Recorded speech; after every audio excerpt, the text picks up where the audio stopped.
নমস্কার বন্ধুরা, দুপুরের লাঞ্চ রেডি। এই যে উচ্ছে ভাজা করেছি, আর এখানে মিক্স ভেজ একটা সবজি রান্না করেছি। আর ওইদিকে আছে বাজার থেকে আজকে ফ্যাসা মাছ আনতে বলেছি, পাইনি, ওই জন্য চেলা মাছ নিয়ে এসছে। চেলা মাছ দিয়ে বেগুন দিয়ে আলু দিয়ে বড়ি দিয়ে রান্না করেছি, ঝোল, একটা পাতলা ঝোল করেছি। এই যে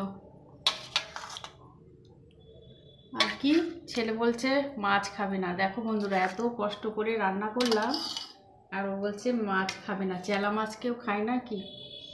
খেয়ে দেখ, একদম ভালো মাছ, বুঝতেই পারবে খেলে। চলো তাহলে